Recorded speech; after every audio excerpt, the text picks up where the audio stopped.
Hi guys, this is The Ordinary Man, Step by Step, episode 32 we're up to. Haven't actually done a podcast since, I think, the start of last week.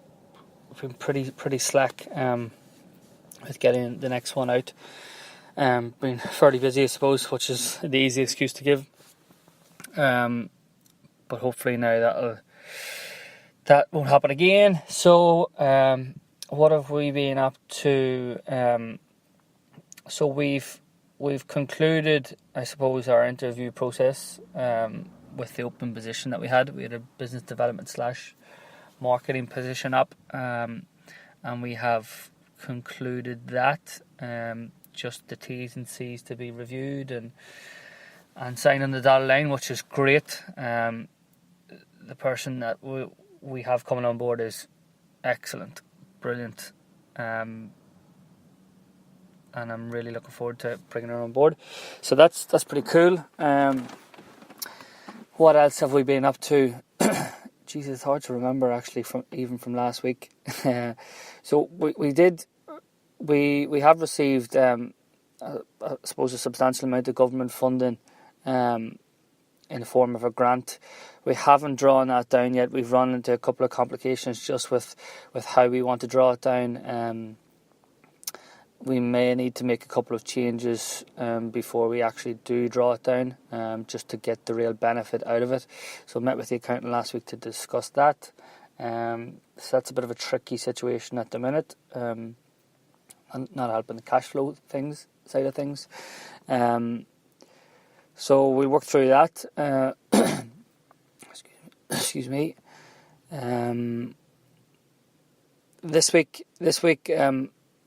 I took the day off on Monday. It's the first time I took a day off in a long time. Excuse me. So back at it yesterday.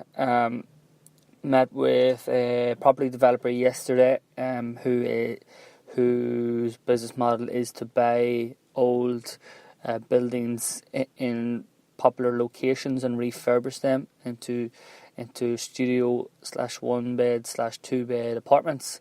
So we'll be looking to do a little bit of work with him, I think, in the future, to basically help our clients both secure long-term rental accommodation and sort of mid-term. So basically allow them to use it at an affordable price on a weekly basis until they actually can secure proper long-term rental accommodation.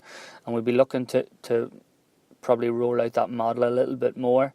So just trying to talk to different parties there about doing that. I also had a call with I suppose a figure who manages an investment fund. Actually, two of them meetings we had last week. Two different groups who are looking at a real estate play of some sort. Again, being hindered by the slow planning process. So that's sort of a longer term thing. But again, making really good contacts there. Especially from the overseas market, especially the Asian market. I was advised that basically there is a queue of Asian investors queuing up basically to get into the Irish market. If they invest a certain amount, they get access to visa, which means access to the single market, the single European market, and they're queuing up supposedly to get into Ireland. So I'm hoping to maybe do a little bit of business there. Again, that's probably a little bit longer term though. In regards to near term, what's happened the last couple of days, clients, I suppose, getting contacted again by a couple more clients, prospective clients who want to, I suppose, hear about what we're doing and how we might be able to help them, which is great. So I have a meeting set up with one particular company now at 11 o'clock this morning. Another company I'm meeting as well with this week, just TBC the time.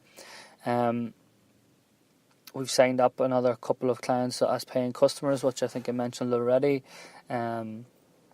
We have an extremely large company that we're waiting on a response from if they want to go ahead as a paying customer or not.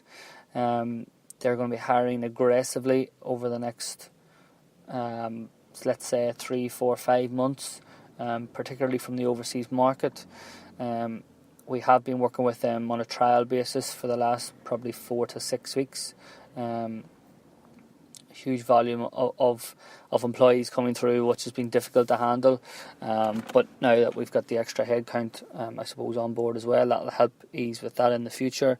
Again, still trying to refine our processes there. Again, we're very much trying to be open and honest as well with the clients and to say what stage we're at and how we can help and what we can't do, probably more importantly. Which isn't a lot, but that's been interesting. So it'll be interesting to see if they come on board as a paying customer. That would be brilliant for us, and it means we can expand even more so. From a headcount point of view. What else is going on this week? Again, trying to talk to a couple of key stakeholders in property, I suppose. Even when I had the day off, I managed to chat a little bit with one particular person, and again, just to continue to try and build a relationship there.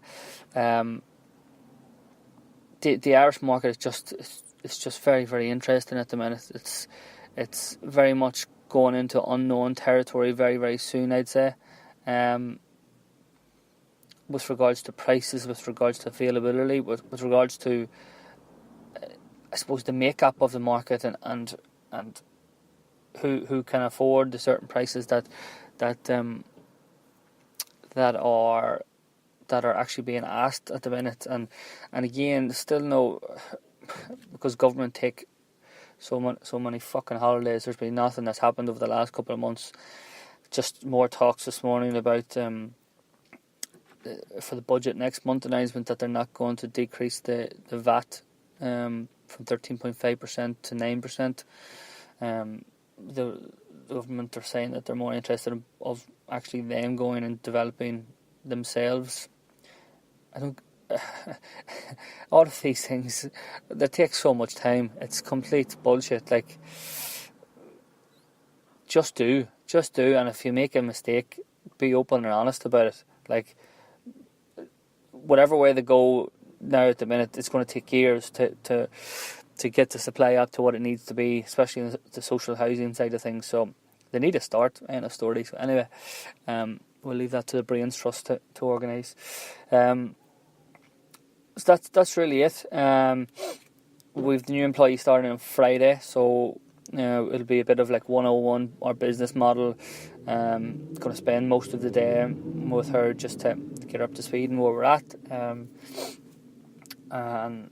And actually really looking forward to that.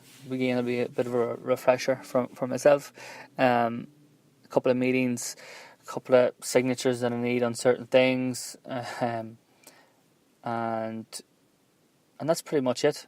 Again, trying to up the game a little bit from a content point of view. I know I was slack last week with no podcast, but going to really push that now again.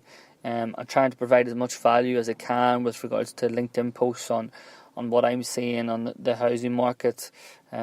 Basically ways to get the attention of property agents and landlords. It may not be the nice news, but it's the practicalities of the market at the minute. So one of the posts that I put up was that you need to, in your inquiries, if you're using Daft or My Home, in your inquiries you need to put your name, you need to put what your profession is, you need to put who you're actually going to be moving in with, you need to tell them a little bit about yourself, the reason why you want this particular property. Is it close to your work? Is it close to schools? If you're looking for schools, why? These agents and landlords are getting smashed by hundreds and thousands of inquiries for a property. So, and most of them don't even give phone numbers now on the inquiry. So, your message has to stand out. And as I said, it's a bit like a job interview. Like it or not, that's the way it is. But that's the practicalities of the market. If you want a property, now you either need to know somebody know somebody in the agency that you're trying to get the property off, or if you know the landlord, or if you've some sort of existing relationship there. If not, you're going to have to stand out. You're going to have to put something creative in your message. It's just the practicalities of it. Again, I just try to deal with practicalities all the time, and this is definitely one. So took a fair bit of abuse because people with the opinion saying, "Oh, I shouldn't have to sell to fucking estate agents, blah blah blah." Alright, yeah, you shouldn't, but you fucking do have to. That's the realities of the market. So get over it. So either you need a place to live and you want a place to live, or you don't. Like, what are you going to do? I'm not defending either side. I'm just telling you exactly the practicalities of what's going on. So yeah, that was interesting. I also give some feedback from I suppose the interview processes that we've been through with the people of how to stand out. So again, it's either especially with what we were looking for a business development / marketing person. Again, we get smashed by 120 applications for the job. You need to stand out in some way. Like, even for me to try and go through 120 applications, I'm looking for something a bit different.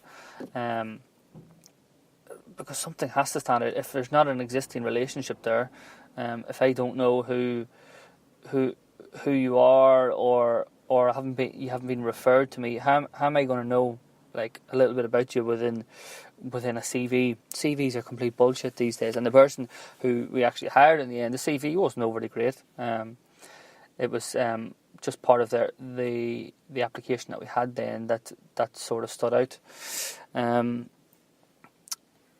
So it's all about doing something different, doing something creative, reaching out. So you could see that I was the hiring manager. So some of the tips, let's say, or things that I said people should have done is contact me directly on LinkedIn and say, "Yes, I applied for your job there. I've checked out your website. I think you guys should be doing X, Y, and Z, and I can bring X, Y, and Z to the table to do this." Try and provide value. Always try and provide value. If it's a marketing position that you're going for, try and do something creative. Again, if you know who the hiring manager is, maybe record a podcast as well, explaining why you want the job and what value you can bring. One of the apps that I use, this app is called Spreaker. It's free. So you can do that for free, or you can record a YouTube video for free. Everybody's got a camera phone now. Or I don't know what else. The other option I said was, what about a Snapchat message? Like, I know it's completely different to what everybody does at the minute, but that's the whole point. You need to stand out and do something different, and that's basically it. It's all just about grabbing the attention. Like, if somebody had sent me a Snapchat message saying, "Tommy, I really, really would love the opportunity to even have an interview with you, because I like X, Y, and Z about your company, but I think you guys can be doing ABC." I would have had you in through the door straight away, and then just whenever you're in, then it's just about building a relationship very quickly. Again, building a bit of rapport with me. So again, that's some practical tips, I suppose, that I hope people will find useful. I did try and email every single one of my interviewees. Well, I did email every one of the interviewees. I'm still trying to get back to all of the applicants, but it's fucking impossible to get to with so many. So I apologise for that. It's not impossible, but I need to set some more time aside to it, which I will do. So they're just little bit snippets of value, I suppose, that I'm trying to put out, content that I'm trying to put out that hopefully people will find useful. That's generally the gist of it. So that's all for now. Might start going on the likes of LinkedIn Live and Instagram Live with little bits and pieces of content. I